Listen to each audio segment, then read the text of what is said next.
এখন বাংলাদেশে প্রক্রিয়াজাত হচ্ছে USDA organic certified functional food. এসবের কাঁচামাল সংগ্রহ করা হয় বিশ্বের বিভিন্ন দেশের অর্গানিক সার্টিফাইড প্রতিষ্ঠান থেকে। এই ফুড উৎপাদনে কুমিল্লায় গড়ে উঠেছে অর্গানিক নিউট্রিশন লিমিটেডের একটি প্রতিষ্ঠান।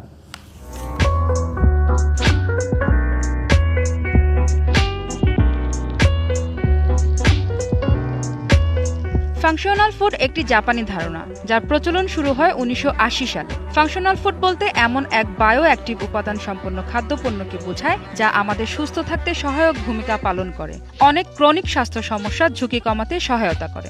মূল শক্তিটা হলো র মেটেরিয়াল গুলো আমরা এমনভাবে সিলেক্ট করি যাতে তার থেকে কোনো হ্যাজার্ড না আসে। সিনথেটিক জিনিসপত্র ছাড়াই এই র মেটেরিয়ালটা উৎপাদিত হয়েছে। অর্গানিক নিউট্রিশন লিমিটেডে জাতীয় স্বাস্থ্য সহায়ক খাদ্যের গবেষণা প্রক্রিয়াকরণ শুরু করেছে। ইতোমধ্যে তাদের পণ্য প্রক্রিয়াকরণ কারখানাটি USDA organic codex GMP ISO 22000 সনদ অর্জনে সক্ষম হয়েছে।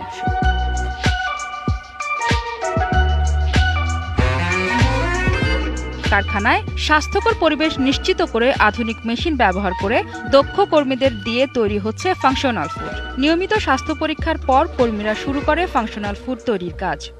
যে কোনো লোক যখন ভিতরে কেউ ঢুকবে, ঢোকার সাথে সাথে তাদের আমরা কোনো কিছু বাইরের কোনো কিছুই ভিতরে অ্যালাউ না, হ্যান্ড স্যানিটাইজ করে সে ভিতরে প্রবেশ করবে। অর্গানিক নিউট্রিশনস লিমিটেড বর্তমানে ক্যাপসুল, পাউডার ও লিকুইড ফর্মে ফাংশনাল ফুড প্রক্রিয়াজাত করে কারকুমা ব্র্যান্ডের নামে বাজারজাত করছে, যার মধ্যে Curcuma organic turmeric immune booster, organic healthy gut, immune plus, superfood, joint guard ও জয়েন্ট কেয়ার অন্যতম। এটি কোনো ওষুধ নয়, এটার বিশেষ ধরনের একটা খাবার যা বাংলাদেশে প্রথম আমরাই উৎপাদন করছি এবং বাজারজাত করছি। বিশেষ স্বাস্থ্য সমস্যায় ভূমিকা রাখতে পারে এমন কম্পোনেন্ট যাকে বায়ো অ্যাক্টিভ কম্পোনেন্ট বলে। এই কম্পোনেন্ট সমৃদ্ধ খাবারই হলো ফাংশনাল ফুড। প্রতিষ্ঠানটির ঊর্ধ্বতন কর্মকর্তাদের সাথে কথা বলে জানা যায় যে অতি শীঘ্রই এই ফাংশনাল ফুড যুক্তরাষ্ট্র ও ইউরোপের বিভিন্ন দেশে রপ্তানি হবে এবং সেই লক্ষ্যেও তারা কাজ করে যাচ্ছে। মাহফুজা বৃষ্টি, টিভিসি নিউজ, ঢাকা।